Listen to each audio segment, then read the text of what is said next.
There's nothing lonelier than loving someone who's still beside you but whose mind left long ago. Have you ever been in a relationship where you're constantly guessing how they feel, guessing if they still care, rereading texts, overanalyzing silence, holding back messages not because you don't care, but because you're scared it'll push them away? If you've ever felt like you had to stay quiet to keep someone around, you're not wrong, but you are disappearing from yourself. You're not too much. You're not too sensitive. And you don't need to tone yourself down to be lovable. You're just loving someone with an avoidant attachment style, someone who survived by not needing anyone and now doesn't know how to let you in without pushing you away. We live in an era where emotional wounds get romanticized, where people say they're just hurt, as if that explains everything. But pain is not a free pass to make someone else feel unworthy. Love doesn't need to be perfect, but it should never be so unclear that it makes you question your own worth. In this video, I'll walk you through 5 emotional boundaries you must never let anyone cross, even if they love you, even if they come back, even if their pain has a backstory. Because yes, compassion is important, but sacrificing yourself to be chosen isn't healing. And sometimes, the most loving thing you can do for yourself is let go. Avoidants, they are the ones you can never fully touch. They can smile, say, "I love you," hold you close, and yet there's always a distance you can't cross. It isn't physical, it's emotional. It's the invisible wall built in childhood, where intimacy was once a source of pain, not safety. According to attachment theory, founded by John Bowlby and Mary Ainsworth, the dismissive avoidant style develops when a child learns that emotions are unsafe to express. When no one comforted them, they learned to stop asking.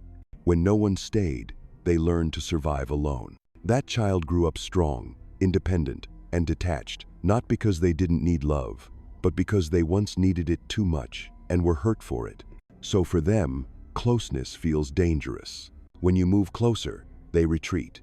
When you love harder, they disappear. Not because they don't care, but because staying feels like losing control. Ironically, the moment you let go, they return. But their missing you is not like yours. They don't come back because they're ready to love, but because the emptiness inside begins to echo. They return not for you, but for the feeling of being loved by you. As Dr. Amir Levine explains in Attached, 2010, avoidants live in an emotional deprivation loop. They feel safe only when they control distance. They withdraw when it's too close and come back when it's too far. The loop ends only when you stop being their emotional supplier. If you're not aware, you'll call it a second chance. But it isn't love reborn, it's comfort recycled. They return for reassurance, not reconnection. This is no longer a love story. It's a test of your boundaries and self-respect. In today's liquid love culture, as Zygmunt Bauman described, where connections are easy, but commitments are fragile, avoidants thrive. They're mysterious. They're alluring. They make you feel like you're the one who can fix them. But you can't heal someone who finds safety in their avoidance. You can only withdraw your energy from the loop and bring it back to yourself. Understanding the avoidant is only half the work. Recognizing your limits is the real mastery. Because not every wounded person deserves unlimited chances. In the next part, we'll explore 5 specific behaviors, not signs of clumsiness or trauma, but red flags that reveal their deeper patterns and values. Once those lines are crossed, you no longer need to analyze. You just need to walk away. Because real love never asks you to shrink to fit someone else's fear. They date others during the breakup. And here the truth becomes harder to swallow. Not every avoidant, returning partner comes back because they genuinely understood your value. Many return simply because they found no one better during the time apart. They believed they could replace you easily through the dating apps, fleeting connections, a meaningless embrace. But when none of that fills the void inside them, they come back to you. Not because they've changed, because they realized you were still there like an empty chair they knew they could occupy once other options disappointed. We must stop romanticizing this return. It's not a profound act of love, it's the behavior of someone who never truly valued the bond you shared. Because if they had, they would never have treated your separation as a time to shop around, to see what else is out there. Someone truly hurting doesn't resort to a replacement. Someone genuinely remorseful wouldn't open up to another while you remain. They weren't dealing with emotions, they were trading you to test if someone better existed.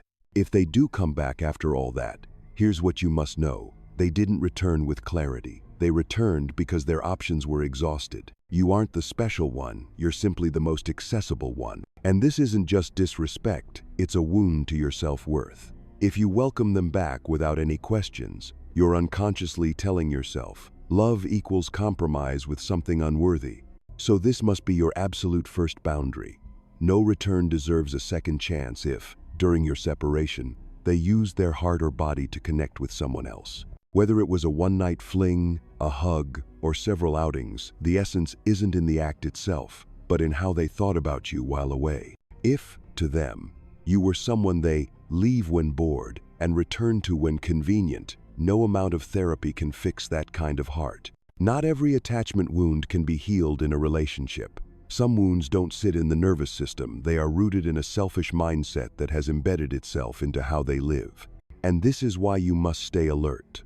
Because after this first sign, often comes the second, more nuanced but equally dangerous, the denial of your feelings. When you keep standing by, waiting silently as they come back, you're allowing them to rewrite the rules of your relationship. You are letting yourself become the fallback, not the choice. 2. They invalidate your emotion. The most painful thing isn't simply being hurt. It's being hurt and having no one acknowledge your pain. And what avoidants often do once they return is invalidate your emotions, not loudly, not explicitly, but through subtle, rational-sounding comments. You'll hear, "You're overreacting. I didn't think it was as serious as you're making it. You're just making yourself miserable." And on the surface, it seems mild, almost caring. But the truth is, you're not only feeling pain, you're being coerced into mistrusting your own pain. When you're in that dynamic, the avoidant doesn't want another emotional scene. They want you silent because your silence signals, "I still have control. I'm not being held accountable." Research shows that emotional invalidation leads to difficulties regulating emotions, higher distress, and depression. Avoidants often hide behind rationality to disguise lack of empathy. They see you cry, feel you suffer, yet respond with a solution, a suggestion, a dismissal rather than acknowledgement. They tell you your feelings are too much, illogical, unnecessary, instead of saying, "I see your pain." When your emotions aren't validated, you start questioning yourself. Am I too sensitive? Am I reacting wrong? Do my feelings matter? They're not listening to understand. They're listening to find a way to dismiss. When your emotional expression must pass their review first, you live in a relationship where grief must be legitimate to be felt. You learn to shrink, to silence. This is the painful craft of someone in avoidance, living with the message that, "I'm too much." Studies indicate that people who experience chronic emotional invalidation struggle with emotion regulation and show higher depression rates. For avoidance, this is a habitual strategy: suppression, distancing, avoidance. When their partner shows strong emotions, they respond not with empathy but with logic or withdrawal. And that's why this is a warning sign you cannot ignore.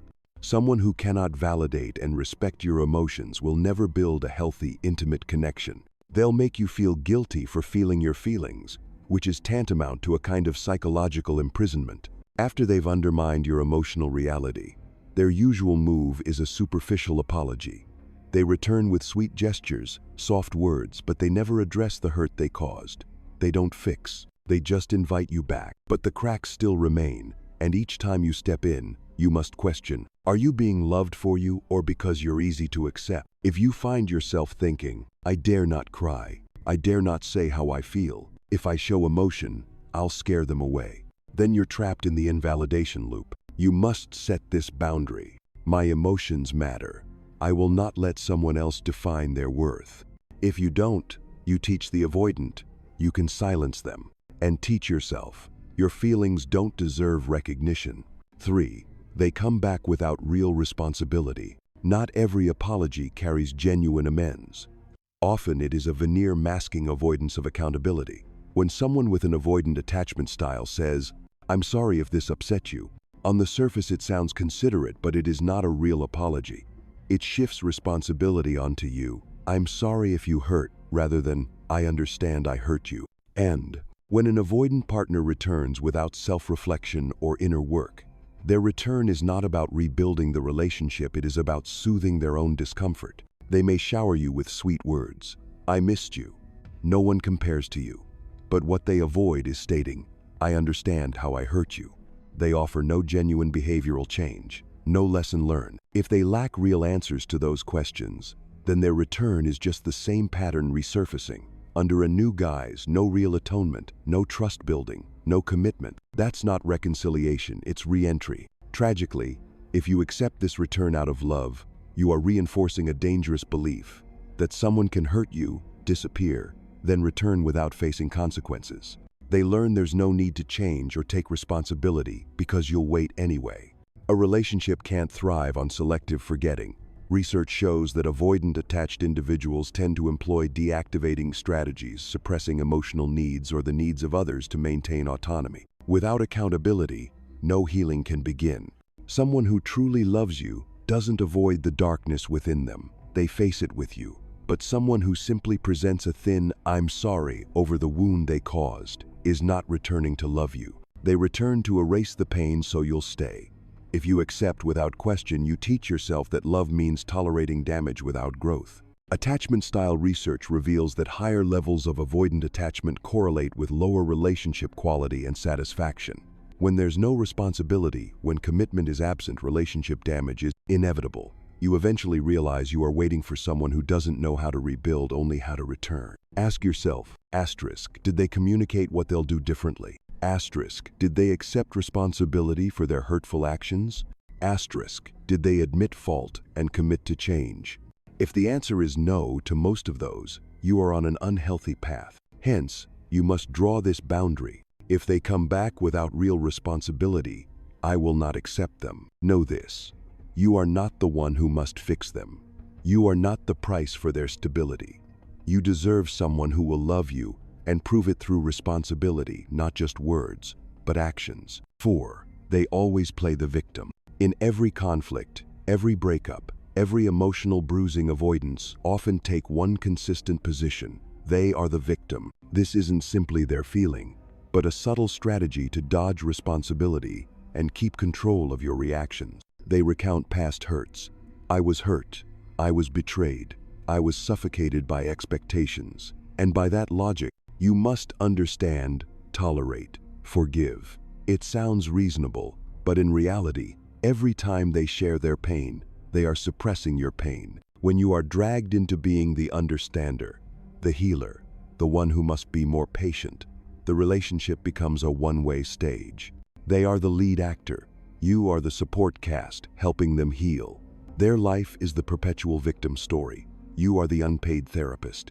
And you are not allowed to have needs, because if you speak up, you become the drama maker. Worse still, many avoidants weaponize their past as moral leverage. When you question their behavior, they don't listen. They begin retelling their own suffering. You don't know how I was abandoned. You don't know my family pressures. You don't know how hard I tried. Their story becomes the shield for each time they hurt you again. You soften not because they changed, but because you start believing you are misreading your feelings. But love is not a refuge for someone refusing to grow. A truly grown person knows past wounds don't exempt one from present responsibility. They won't turn you into their unpaid counselor.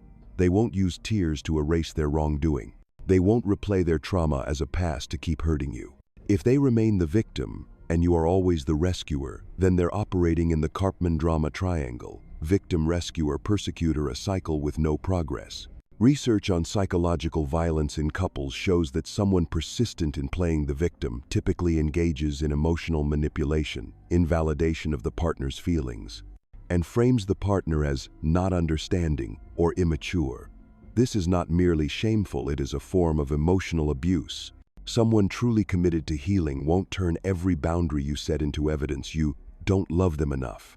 They won't make themselves the biggest victim to keep you feeling guilty for expecting them to grow. If in every story they are the victim, maybe they are the constant in every problem. You must draw a hard boundary.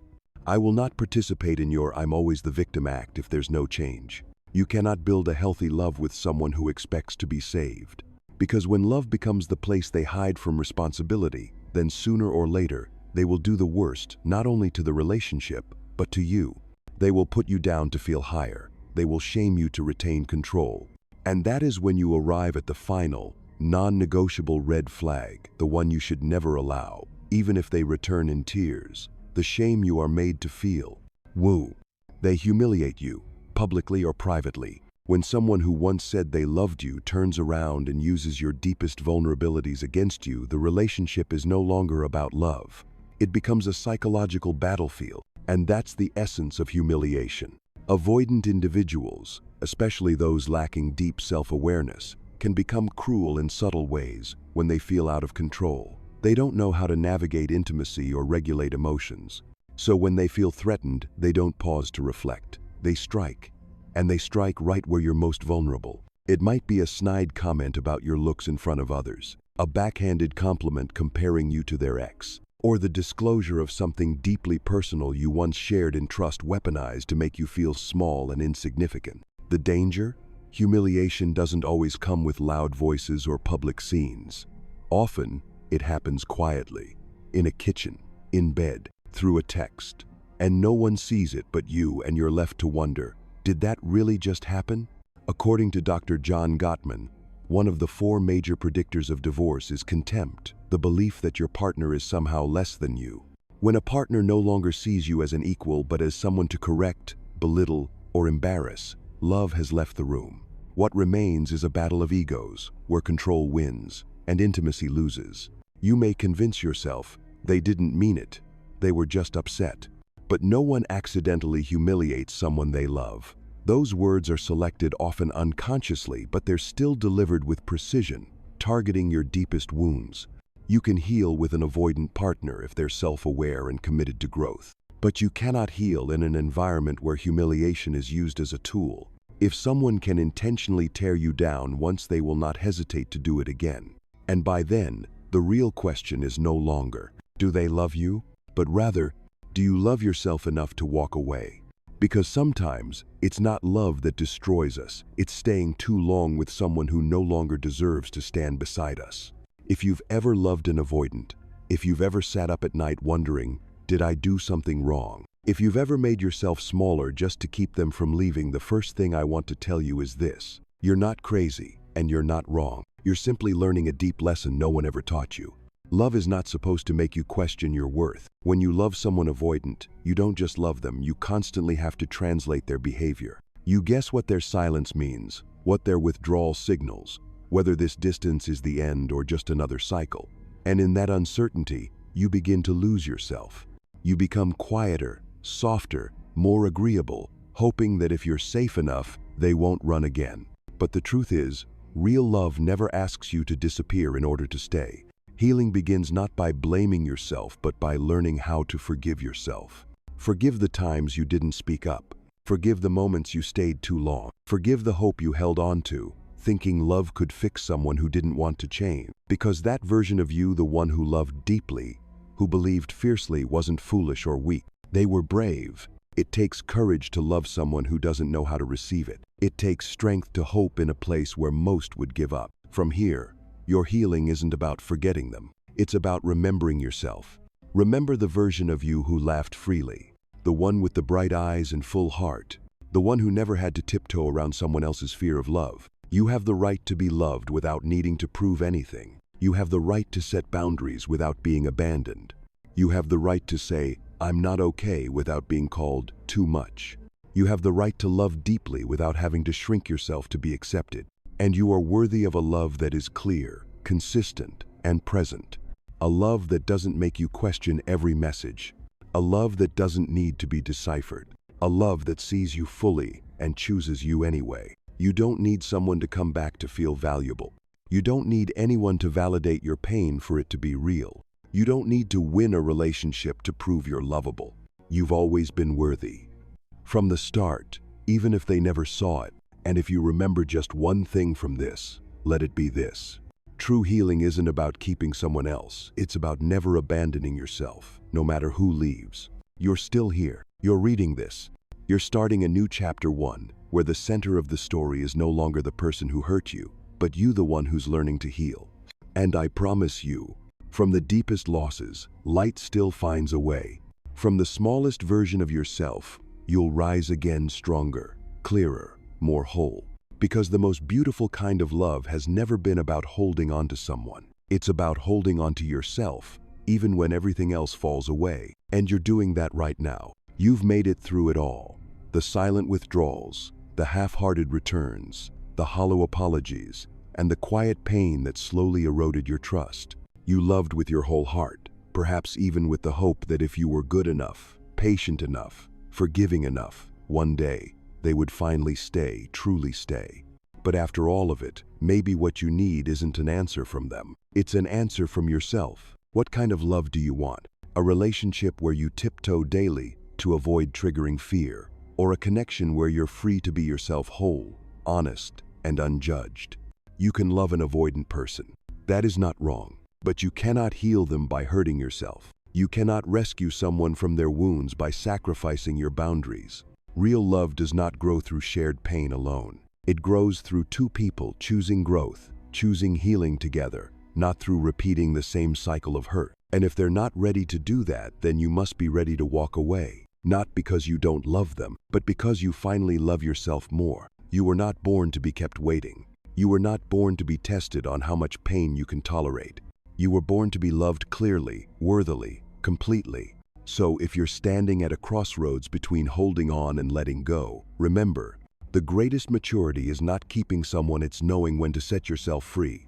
And if you've made it to the end of this journey, I want to say thank you. Not just for reading, but for choosing yourself one more time.